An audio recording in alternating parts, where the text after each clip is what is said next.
Assalamualaikum warahmatullahi wabarakatuh.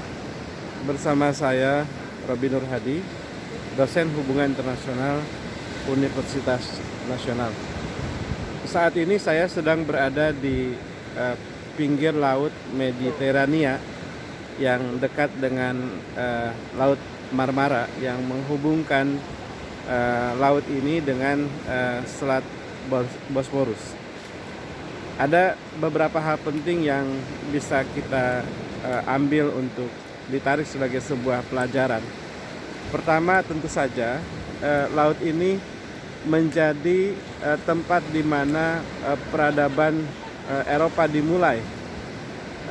Disinilah bangsa Yunani banyak mengambil kehidupan dan penghidupan, begitu pula dengan bangsa Afrika, ya, misalnya melalui Mesir dan lain sebagainya.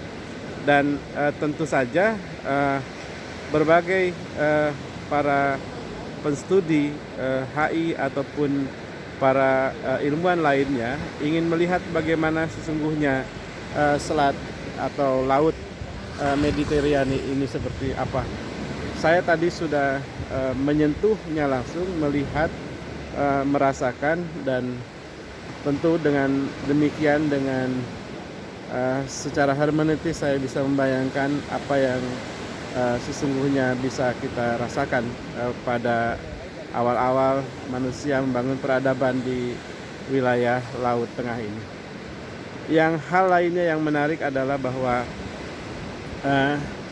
di sini juga menjadi laut di mana ada dua laut yang bertemu tanpa bercampur, sebagaimana diungkap dalam Quran surat Ar-Rahman. Sahabat-sahabat sekalian, dan tentu saja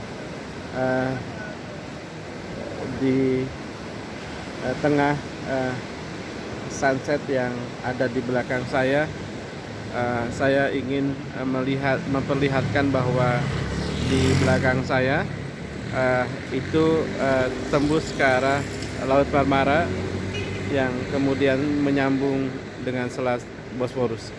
Disitulah kemudian kita diperlihatkan oleh sejarah pada sekitar abad 15, di mana Sultan Muhammad Al-Fatih menaklukkan Konstantinopel yang tentu saja bersama penguasanya kekuatan Romawi Timur atau Bizantium yang diperkuat dengan tentara-tentara lainnya.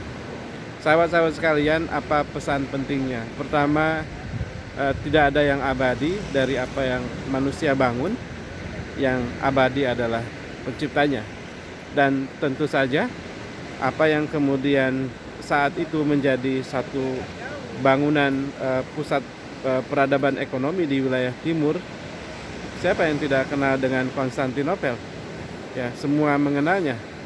Dan tentu saja kita tahu kisah sejarah seperti apa.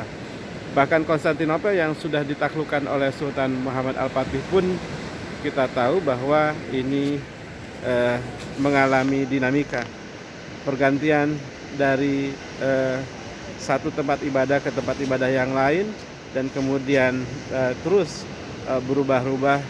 Sebagaimana kita tahu, misalnya terakhir Erdogan belum lama menjadikan situs UNESCO ini dari yang dulunya masjid kemudian menjadi museum, lalu kemudian menjadi masjid lagi.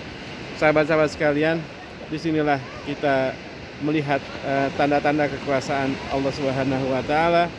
Kita belajar tentang banyak hal, dan tentu saja kita harus semakin bersyukur tentang apa yang kita dapatkan pada ayat-ayat Allah yang tersebar di muka bumi, termasuk di Laut Marmara ini. Mudah-mudahan kita menjadi orang-orang yang bersyukur untuk terus kemudian kita mempelajarinya dalam menata bangunan peradaban manusia yang lebih baik. Demikian, kurang lebihnya mohon maaf. Assalamualaikum warahmatullahi wabarakatuh.